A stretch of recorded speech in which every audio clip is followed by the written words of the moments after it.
सृष्टीचा उत्पत्तीचा प्रकार चालू आहे. जगत विचार म्हणतात, जीव विचार, ईश्वर विचार,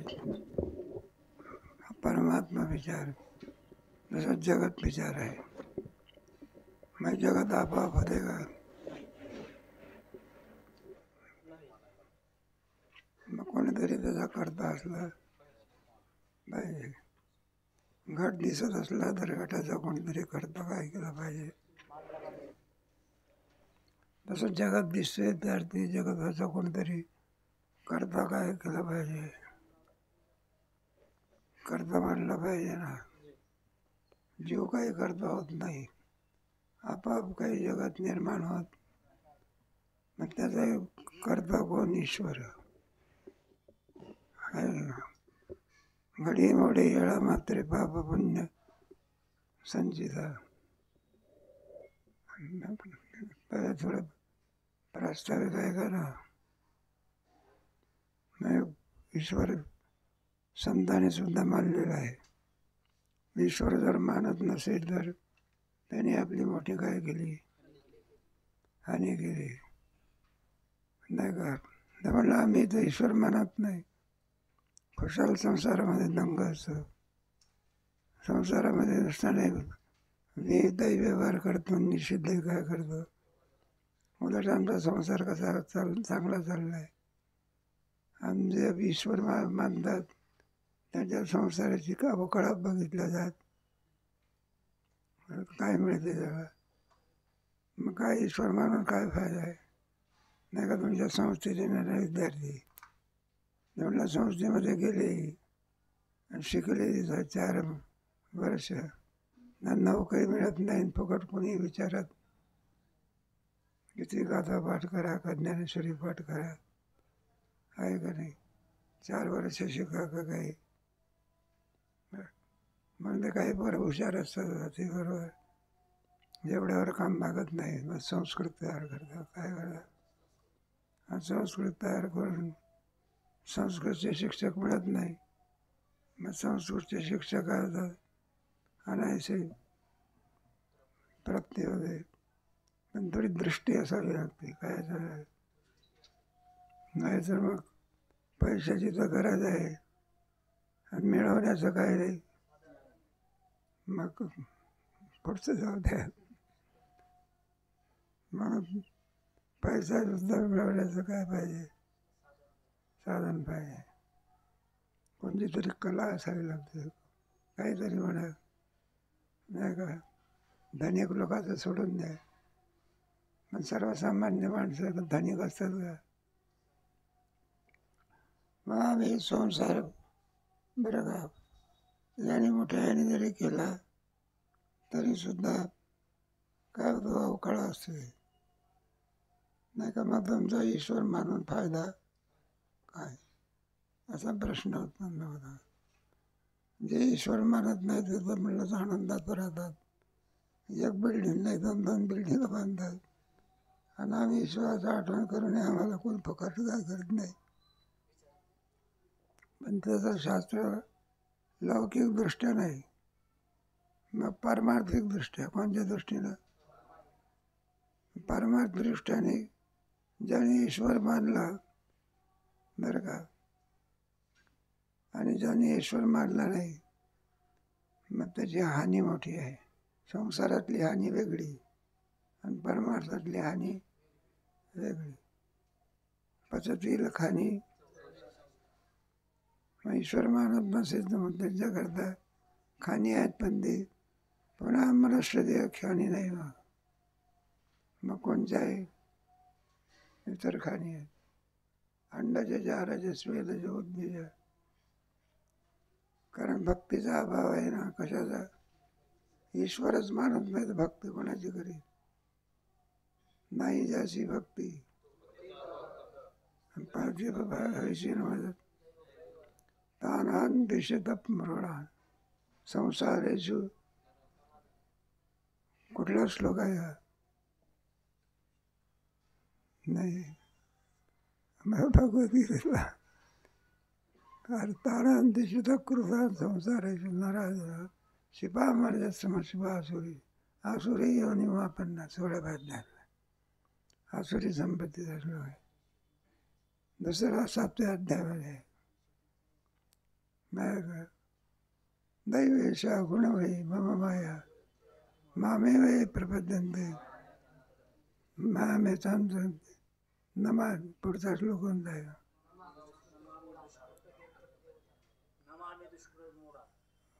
प्रपद्यन्ते नराधव माया वस्तू सामा. आहे गीता तयार आहे.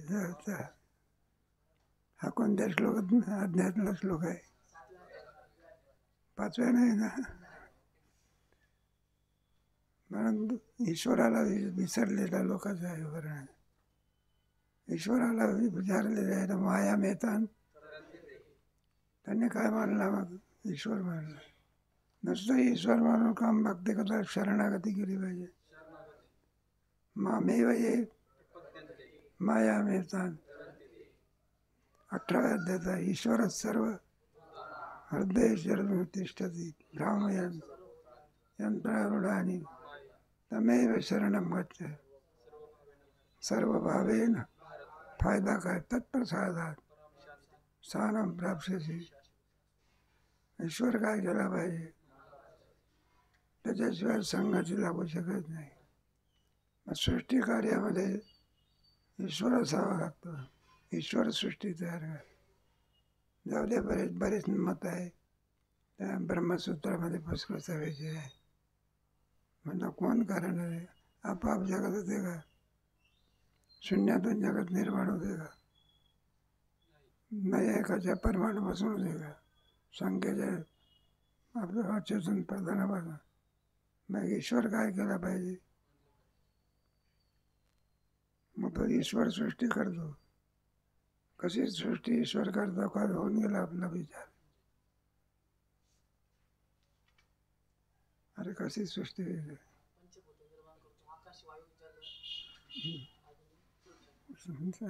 कशी सृष्टी करतो? स्वातंत्र्याने करत नाही. जीवाच्या कर्माप्रमाणे. ज्याचं जसं कर्म असेल त्याचे पाप भोगण्याकरता, पुण्य भोगण्याकरता ही सृष्टी काय करतो? निर्माण करतो. मग त्याच्यामध्ये 4 खाणी, नाना प्रकारचे देव, हे सर्व सृष्टी करते वेळी तो कोणत्या प्रकारचा असतो नाही सांगता येत. कालवून सत्वगुण प्रदान का, रजोगुण प्रदान का, तमोगुण प्रदान. अंतिम माया ही सृष्टी काय करते? निर्माण करते. त्या मायाला क्षोभ होत असतो. आणि मग ही पंचमहाभूत काल होऊन गेलं की पहिलं बोध कोणता आहे? मग आकाशाचं. सत्वगुणासह आपल्या गुणासह आकाशाची काय होते? निर्मिती. आकाशापासून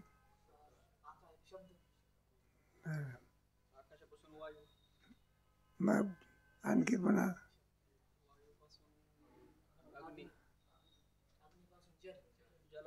आपल्या गुणासह काय होते? शब्दगुणासह आकाश, स्पर्शगुणासह पुढे आपापल्या रूपगुणासह अग्नी. बरं, हे कसे होते? आकाशापासून कोण? वायू, वायूपासून अग्नीपासून, जलापासून, पाण्यापासून पृथ्वी होते का?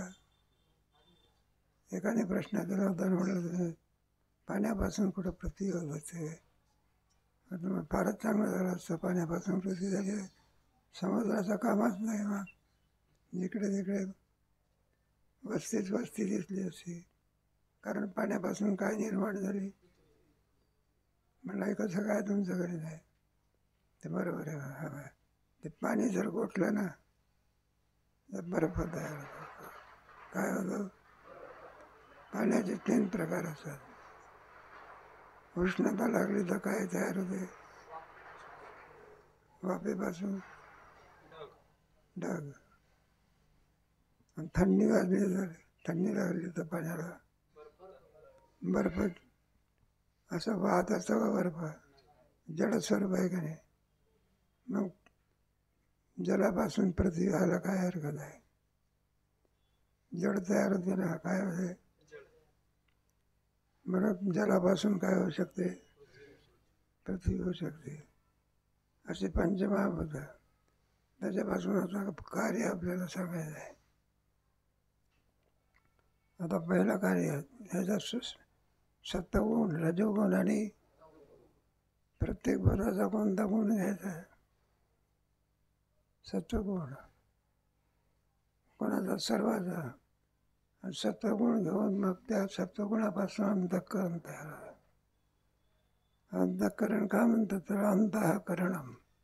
दिसत नाही पण त्यातलं साधन आहे ते, मग त्याला अंतःकरण म्हणतात. अंतःकरण त्याचे 4 प्रकार: मनोबुद्धी, चित्त आणि अहंकार. कशाला म्हणायचा? अभिनिवेश घेतला त्याला काय म्हणायचं? संकल्प विकल्प करत असेल तर मन असतं ना, म्हटलं नाही आज पाठ केलं तर काय बिघडलं आपल्याला? संकल्प आहे का विकल्प आहे? संकल्प नाही पाठाला काय झालं पाहिजे? कोणता आहे संकल्प? हे कोण करतं? निश्चय कोण करते? अभिनिवेश कोण घेतो? आणि चिंतन कोण करतो? हे कोणापासून निर्माण झाले? सत्वगुणाला. ही सृष्टी सत्वगुणाचं कार्य अंतःकरण आणि ध्येय, त्याचे 4 प्रकार. आता रजोगुणाचं कार्य. प्राण कोणापासून उत्पन्न होतात? आपल्या इकडे आलं बघा, सत्वगुण इंद्रिय, ज्ञानेंद्रिय कोणापासून उत्पन्न होतात? कर्मेंद्रिय. हे पंचप्राण, 5 कर्मेंद्रिय, 5 ज्ञानेंद्रिय आणि 1 मन, असं 16 तत्वाचं एक लिंग शरीर होतं. कोणतं शरीर? सूक्ष्म शरीर म्हणतात. कोणतं शरीर? दिसत नाही पण ते मानावं लागत असं. काल बीजाचा दृष्टांत दिला होता ना तुम्हाला, मानावं लागतं ना. शेंगदाण्याचा दृष्टांत दिला होता. एक भाजका शेंगदाणा आणि एक जरा भाजलेला नाही असा शेंगदाणा. दोन्ही कुठे टाकले? गंगेत का? पाण्यात टाकले. जो भाजका शेंगदाणा आहे ना, तो फुगतो. असा काय होता? जास्त वेळ आला तर, अरे जास्त वेळ आला का नाही सांगत. पाण्यात जास्त वेळ झाला तर शेंगदाणा त्याला अंकुर फुटतो. काय फुटतो? भाजलेला का फुटत नाही? त्याच्यातलं बीज काय झालं? बीज काय केलं पाहिजे? मानलं. त्याला सूक्ष्म देह म्हणायचं. काय नाही, विज्ञानाला सुद्धा सांगता येत नाही. तुम्हाला कल्पना नाही का? हे बघ, त्या शेंगदाण्यात पाणी शिरलं, विज्ञान न सांगता छिद्र तर नाही पण फुगला कसा दारा? अरे छिद्र आहे का त्याला? मग पाणी कसं शिरलं? जाऊ द्या, विज्ञान सुद्धा कमी पडते. विज्ञान काय होतं? त्याला अंकुर फुटला कसा? जाऊ द्या, दृष्टांत संपला आपला. असं हे पंचमहाभूताचं एक लिंग शरीर होतं, जरा सूक्ष्म शरीर असं म्हणतात. पुढे स्थूल शरीर कसं होतं?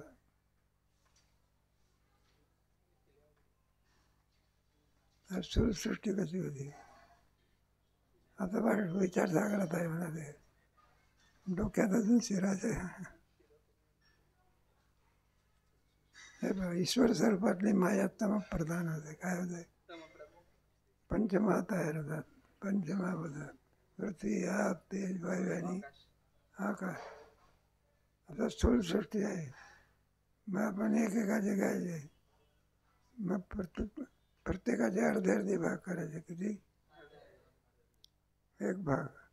अर्धा कोणाजवळ ठेवला? आपल्याजवळ. आणि अर्ध्याचे किती भाग करायचे? प्रत्येकाला काय करायचे? असं सर्वांचं करायचं. कोणाचं करायचं? म्हणजे प्रत्येक भूतामध्ये अर्धा भाग कोणाचा? आपला. आणि बाकी 2-2 आहे. असं पूर्ण भूत तयार झालं.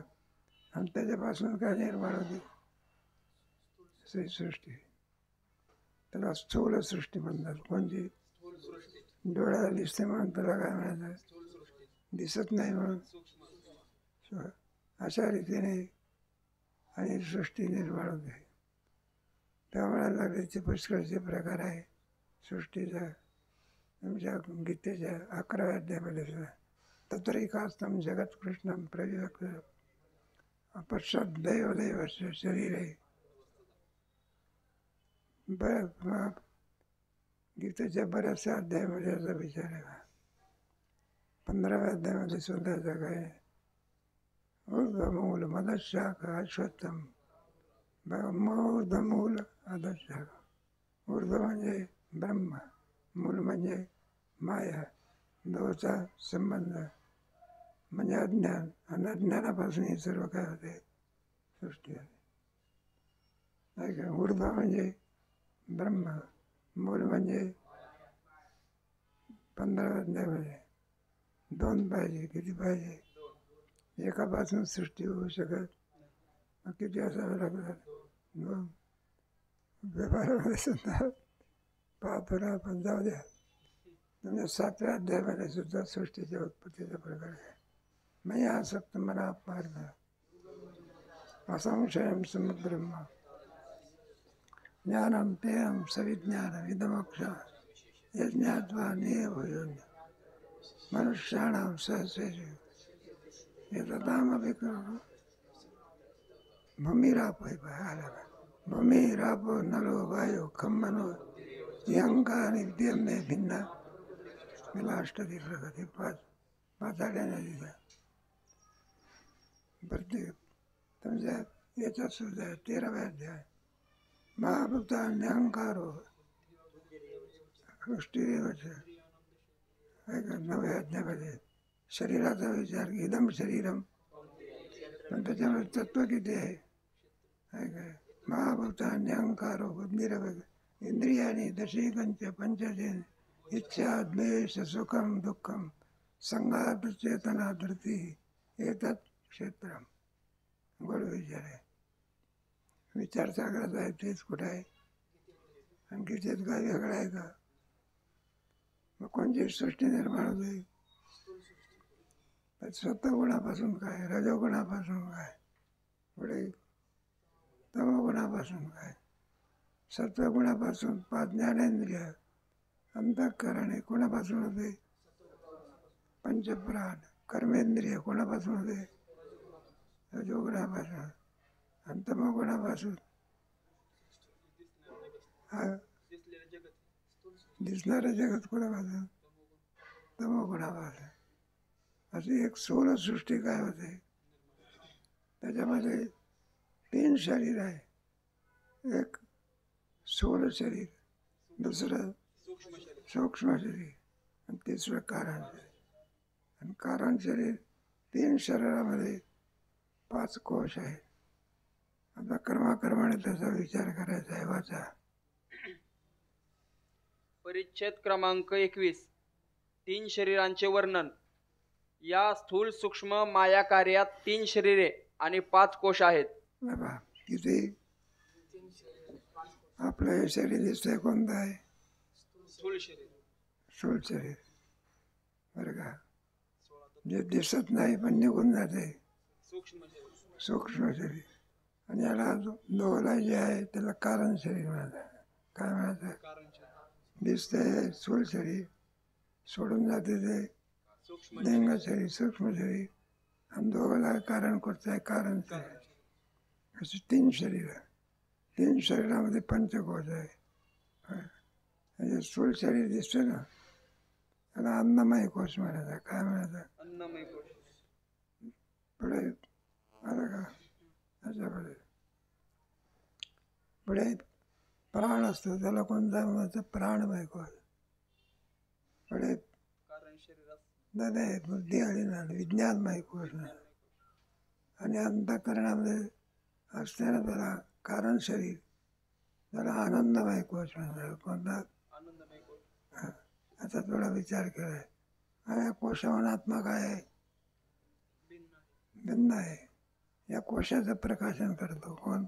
आत्मा. आत्मा. तो शरीराहून काय आहे? भिन्न आहे. त्याला शरीर नाही. आत्म्याला कुठे शरीर आहे का? नाही. सुंदर विचार आहे. कर्माकर्माने चाललेला आहे. बघा, शुद्ध सत्वगुणासहित माया ईश्वराचे कारण शरीर आणि मलिन सत्वगुणासहित अविद्येचा अंश जीवाचे कारण शरीर. तेव्हा ईश्वराचं कारण शरीर कोणतं? सत्वगुणासहित माया. सत्वगुणासहित माया. त्या मायेमध्ये प्रतिबिंब पडतं. जी. हे कोणाचं कारण शरीर आहे? ईश्वराचं. आणि जीवाच्या स्वरूपामध्ये माया घ्यायची. कोण घ्यायची? माया. माया प्रधान ज्याच्यामध्ये आहे त्याला कोणतं शरीर म्हणायचं? जीवाचं कारण. जीवाचं. हे दिसतंय कोणाचं? आपलं. आपण जीव आहो ना. मग ईश्वरी होतो की जीव? काय होतं? पंचदशीमध्ये पूर्णत्व प्राप्त झालं म्हणजे ईश्वराच्या मध्ये आणि जीवामध्ये भेद राहत तुमच्या चौथ्या तरंगात झाला आहे ना. आहे काय? तो ईश्वरच कोण होतो? जीव होतो ना. आहे काय? जीवाचा आणि ईश्वराचा भेद काय होतो? नाही का? 5 प्रकारचे भेद सांगितले ना. जडाचा पुढे, जीव जडाचा पुढे, आणि जीव ईश्वराचा. जीव ईश्वराचा भेद आहे ना. ज्ञान झालं की राहते का? जीवच किम स्वरूप होतो. हे कोणाची शक्ती आहे ज्ञानात? जेवढं ईश्वराचं कार्य आहे त्याचा नायक कोण होता? मग हा जो नुसता ईश्वरच होत नाही, ब्रह्मरूप होतो. काय होतं? 5 प्रकारचे भेद ज्ञानाने निवृत्त होत असतात. ते ज्ञान कोणाजवळ असते? नाही, कोणाजवळ असते? बरं, श्री गुरु म्हणतो ज्ञान नाही काय उपयोग आहे? श्री गुरुची शोभा ऐश्वर्याने आहे का ज्ञानाने आहे? चांगलं ऐश्वर्य आहे की नाही? मुक्त पाहिजे काय आहे? डुडुळ गावला मधुकरी मागायला जातो. कोणत्या गावाला?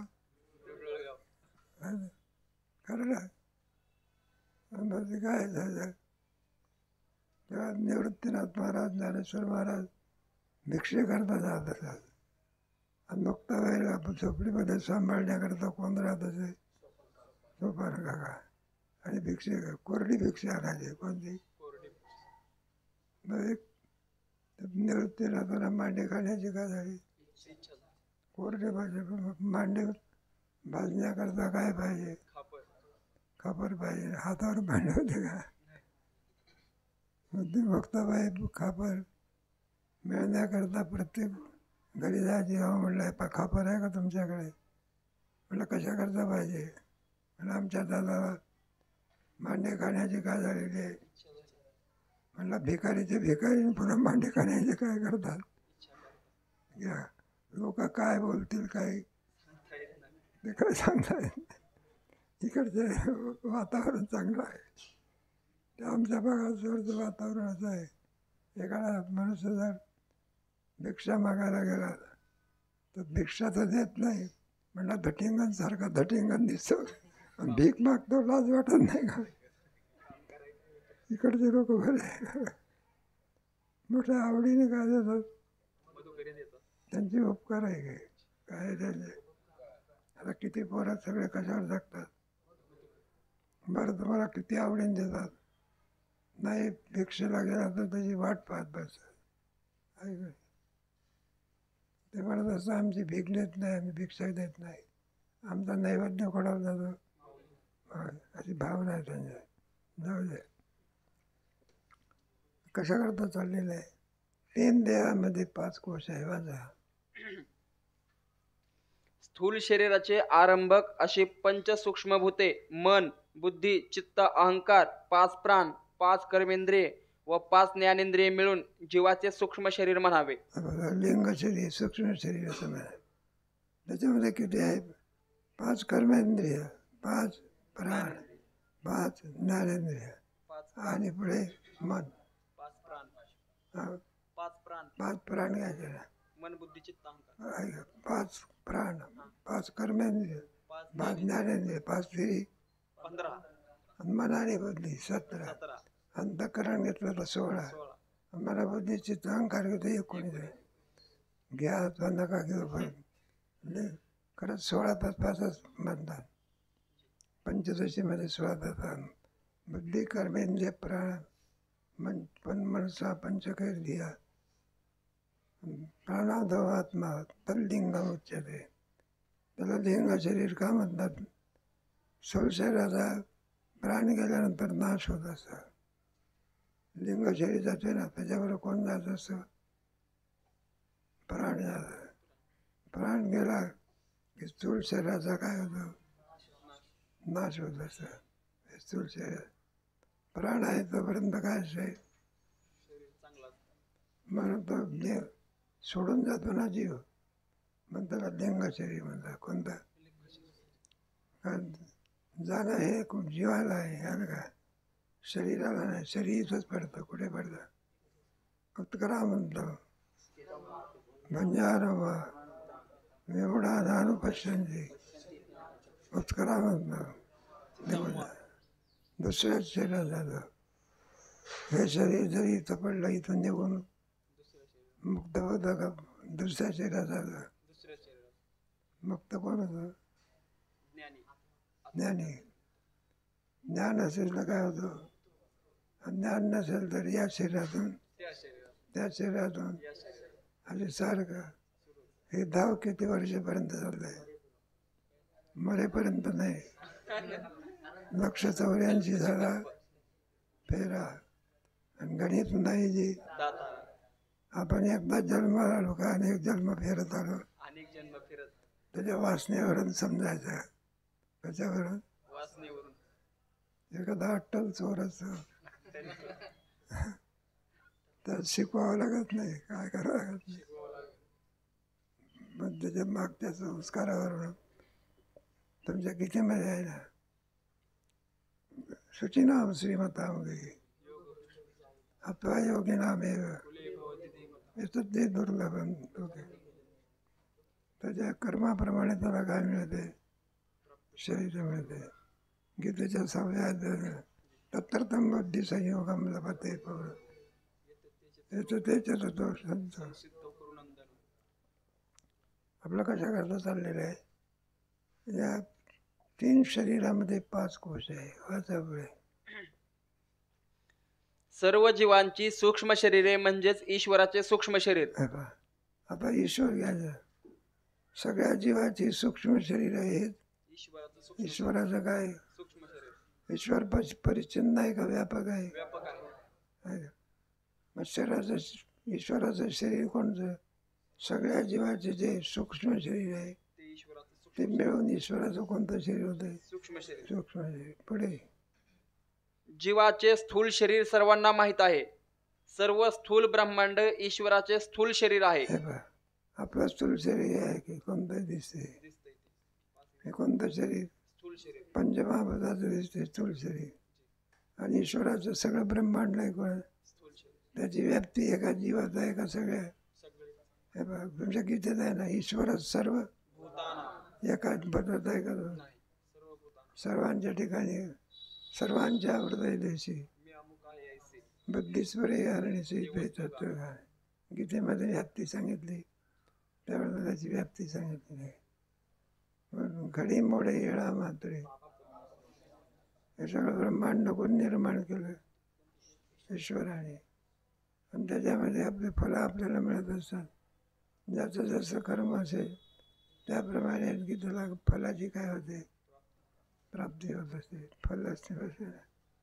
हे बघ, कर्म करणारा कोण? जीव. पुण्य आणि पाप कर्म करणारा कोण? जीव. आणि पुण्य आणि पापाप्रमाणे फल देणारा कोण? ईश्वर. जैसे ज्याचे कर्म तैसे तैसे फल देतो.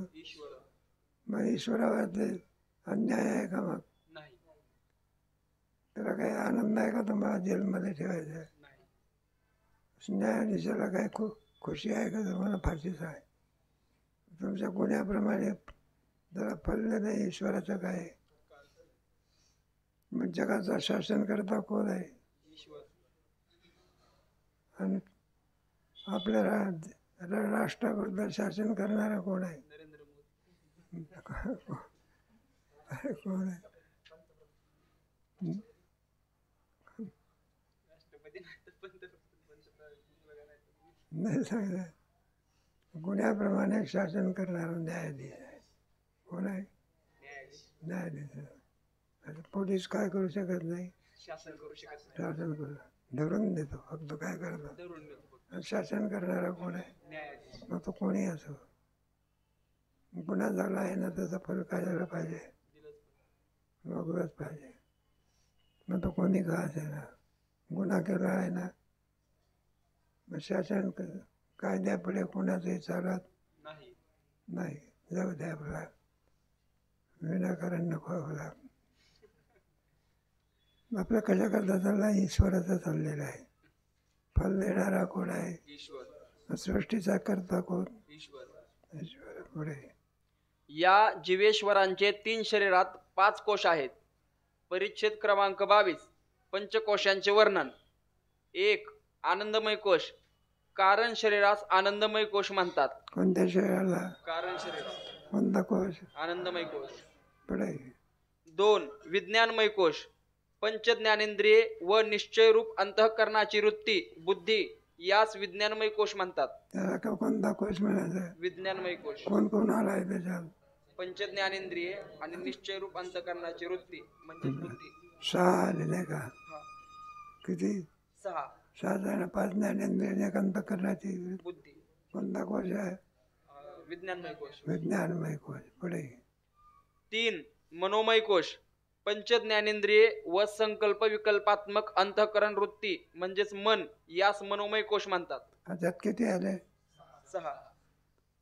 10 कोणते कोणते? पंच ज्ञानेंद्रिये आणि मन. 7 झाले. 10 म्हटले म्हणून म्हटलं. विज्ञानमय तर किती आहे? 7. त्याच्यात बुद्धी आहे. आणि तुमच्या मनोमय कोशात किती आहे? 6. पण त्याच्यामध्ये मन आहे. म्हणजे झालं आनंदमयामध्ये फक्त कारण शरीर आहे. कोणतं शरीर आहे? आनंदमय कोश. विज्ञानमयामध्ये 5 अंतःकरण, 5 ज्ञानेंद्रिय आणि अंतःकरण. विज्ञानमय कोश. पुढे मनोमय कोश. 5 ज्ञानेंद्रिय आणि मन. म्हणून ज्ञानेंद्रिय मनोमय कोश. पुढचा 4. प्राणमय कोश. पंचप्राण व पंचकर्मेंद्रिये यांस प्राणमय कोश म्हणतात. प्राणमय कोश. पंचप्राण आणि आधी कोण?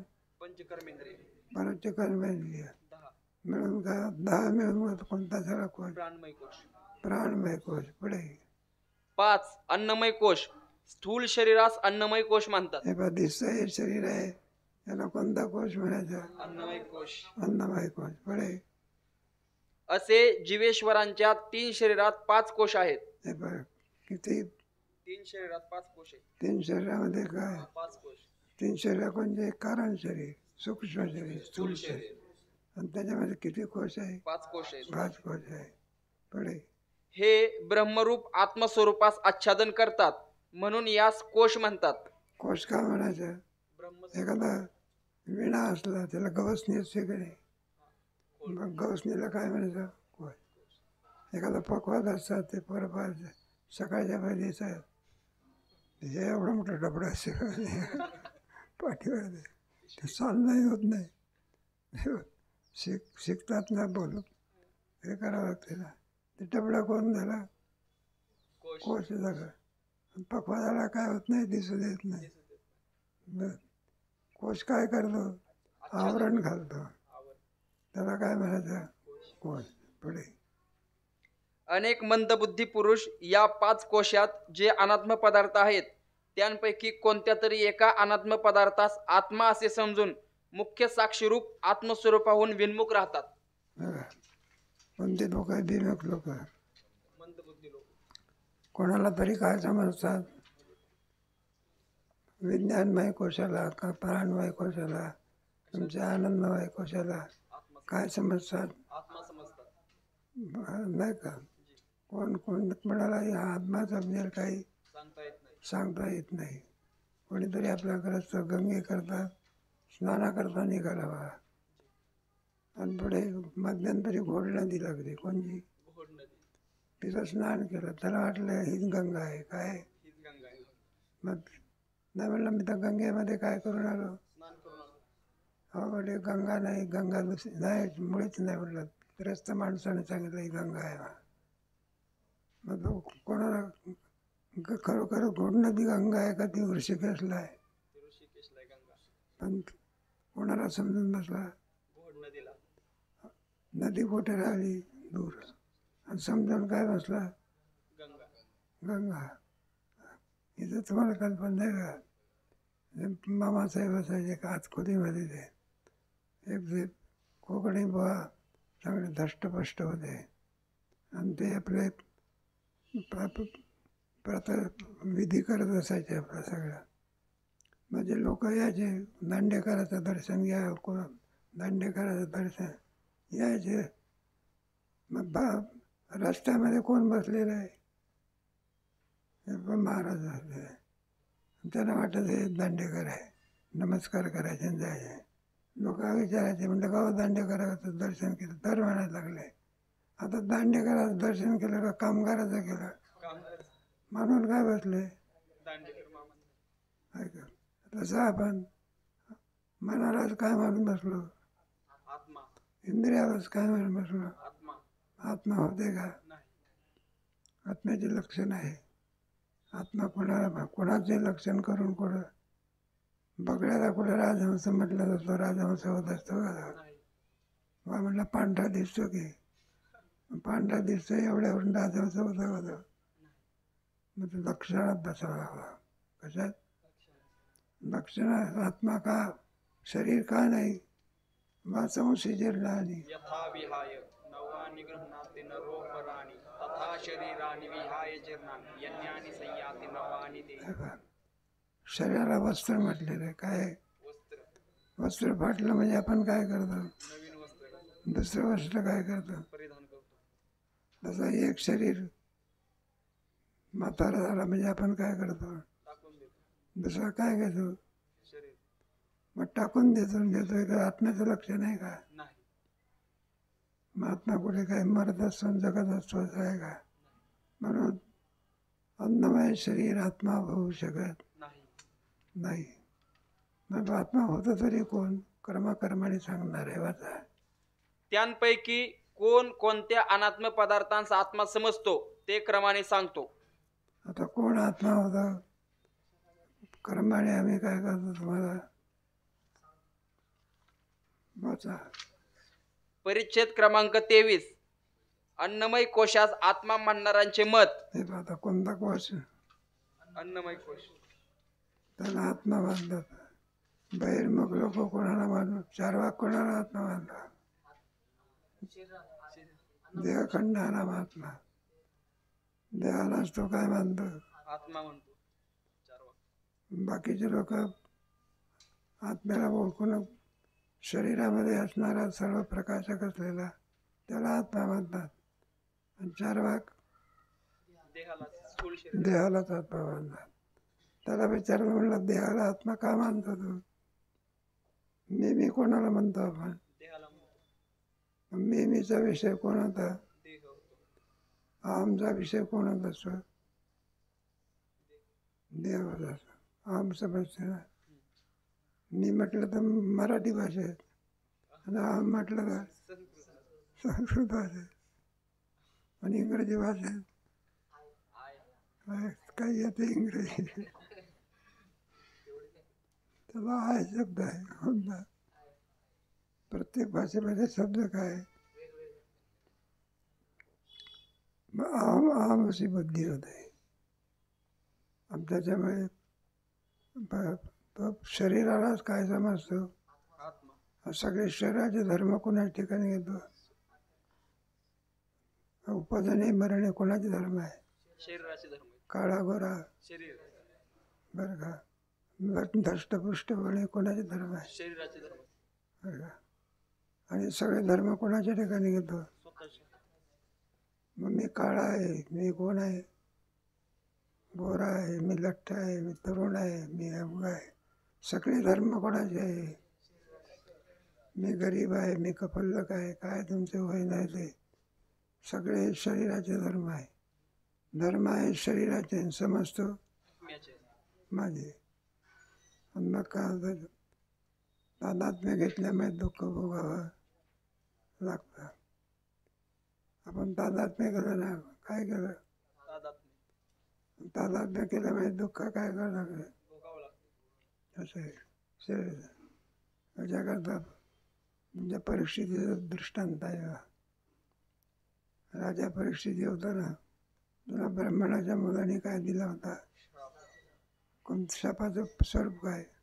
7 दिवसात सर्प चावून मरून जायचे. जिवंत होशील का? नाही. काय होईल?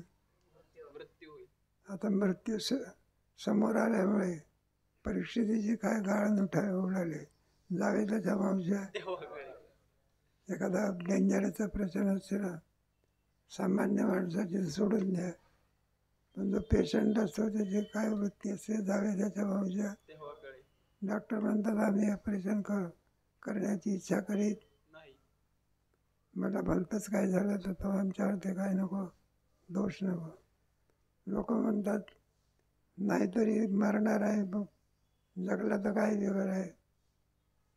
मग एरवी तरी नाही ऑपरेशन केलं तरी काय होणार आहे? मरणारच आहे. बरं ऑपरेशन करता करता नाही नेला तर चांगलंच आहे. मग करा की ऑपरेशन.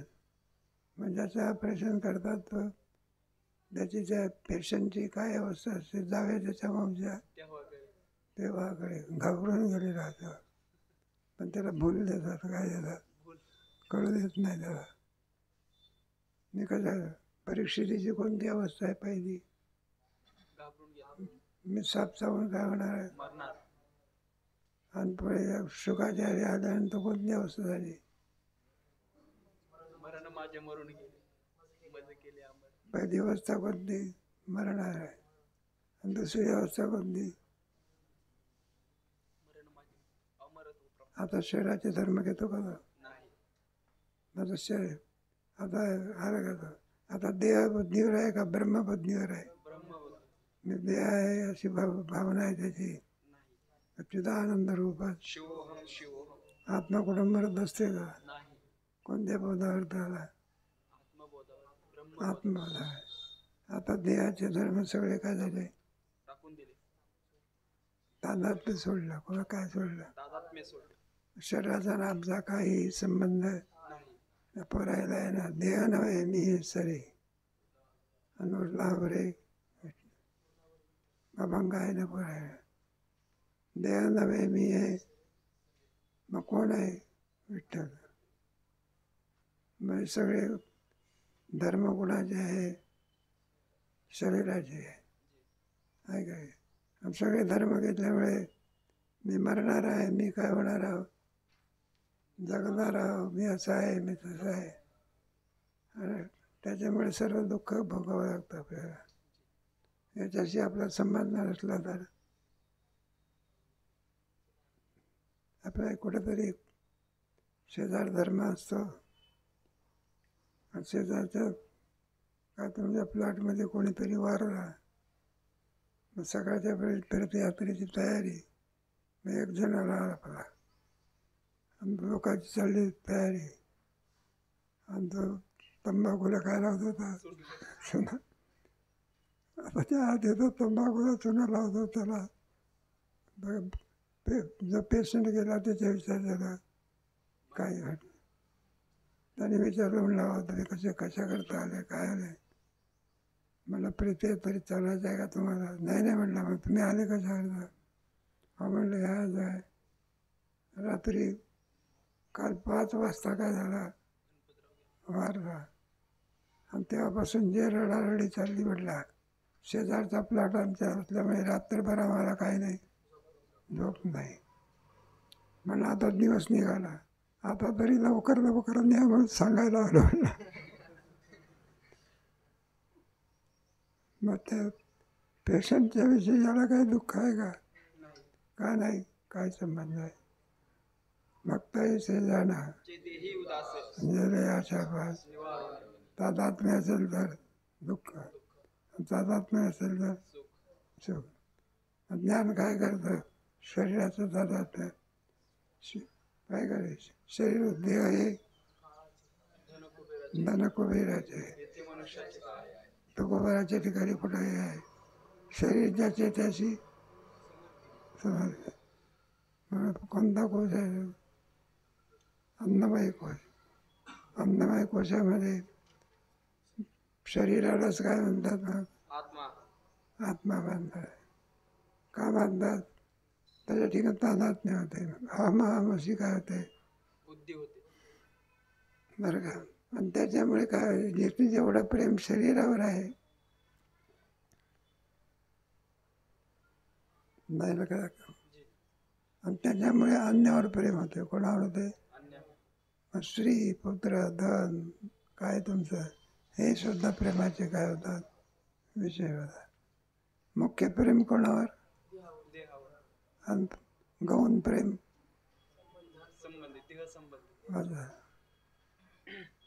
परिच्छेद क्रमांक 23. अन्नमय कोशास आत्मा म्हणणारांचे मत. विरोचन मत अनुयायी कित्येक पामर स्थूल शरीरास म्हणजे अन्नमय कोशासच आत्मा म्हणून त्यास युक्ती सांगतात की ज्याचे ठिकाणी मी मी अशी बुद्धी होते तोच आत्मा. अहमाची बुद्धी होते, त्याला काय म्हणायचं? आत्मा. मग आपली बुद्धी कोणावर होते? शरीरात. मग शरीराच काय आहे? आत्मा. पुढे कारण मी मनुष्य, मी ब्राह्मण अशी स्थूल शरीराच्या ठिकाणी अहम बुद्धी होते. हे पहा, आपण जातीचा काय घेतो? अभिमान. आहे काय? आमची जात काही सामान्य आहे का? पुढे मनुष्यत्व, ब्राह्मणत्व हे स्थूल शरीराचे धर्म आहेत. त्याचे ठिकाणी सर्वांना अहम बुद्धी होते, म्हणून ते अन्नमय स्थूल शरीरच आत्मा आहे. अथवा ज्याचे ठिकाणी मुख्य प्रीती असते तो आत्मा. मुख्य प्रीती असते त्याला काय म्हणायचं? आत्मा. बाकीच्या अर्थ गौण प्रीती. आत्मनस्सो काम आहे. तुम्ही पंचदशी ग्रंथ वाचाल, त्याच्यामध्ये एक स्वतंत्र प्रकरण आहे, 12वं प्रकरण. त्याच्यामध्ये सर्व वस्तू काम आहे, सर्वं प्रियम, आत्मा प्रिय आहे म्हणून हे बाकीचं सगळं काय आहे. आणि आत्मा जर परमप्रेमाचा विषय नसता तर आपलं प्रेम राहिलेलं जवळजवळ त्याच्यामध्ये 50-60 श्लोक खर्च घातले आहे. पुढे स्त्री, धन, पुत्राधिक स्थूल शरीरास अनुकूल असतात म्हणून त्यांच्यावर प्रीती होते. हे पहा, स्त्री, धन, पुत्र वगैरे अनुकूल असतात ना. ते नाही समजा, अनुकूल असतात ना. अनुकूल आणि प्रतिकूल दोन धर्म आहे ना. अनुकूल असेल तर प्रीती असते, आणि अनुकूल नसेल तर अलीकडे अशीच भानगडी आहे. मुलगाला वडिलांमध्ये अनुकूल प्रतिकूल भाव नाही. अनुकूल भाव नाही, कोणता आहे? मंडळी आणि याच्यामध्ये सुद्धा अनुकूल काय नाही. हा म्हणतो कीर्तनाला चला, आणि त्याची मिसेस काय म्हणते? अनुकूल आहे का प्रतिकूल आहे?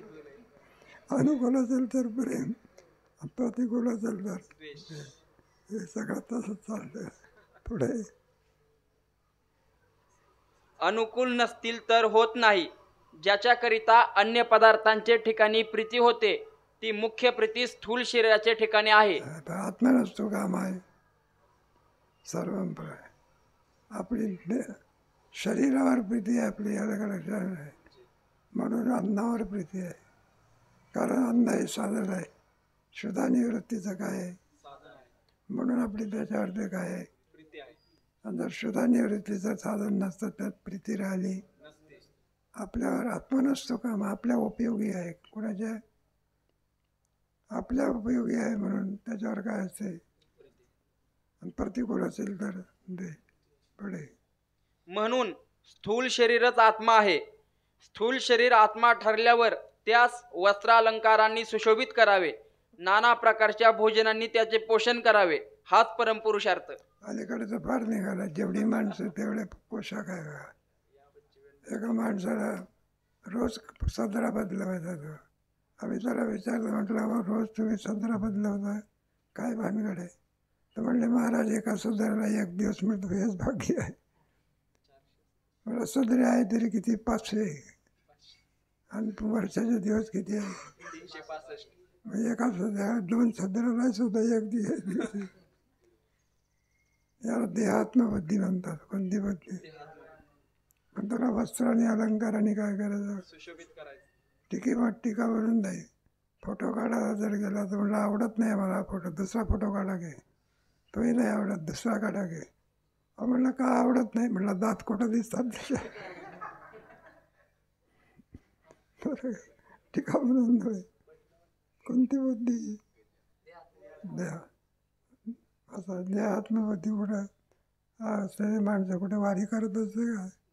एवढा मोठा देह पाण्यात भिजवायचा, उन्हात चालायचा, दिवसभर उपवास करायचा. कोणती बुद्धी? असं आहे. मग कोणती बुद्धी? देहान्मी काय? म्हणून देहाचा उपयोग आपल्या कल्याणाकरता करणं ही कोणती बुद्धी? सद्विवेक बुद्धी. व्यवसायात्मिका बुद्धी रे के ऐकले. ईश्वरा वाचवणे काय जे अनेक लाणी नाही, ते एकच बुद्धी पाहिजे अर्जुना. दुसऱ्याच गीतेच्या ह्याच्यामध्ये पुढे परिच्छेद क्रमांक 24. इंद्रियांस आत्मा म्हणणाऱ्यांचे मत. आता इंद्रियांना काय म्हणायचं आहे? आत्मा. आता 6 वाजले भजनाची वेळ आहे. इथंच थांबा. राहिलेला विषय उद्या.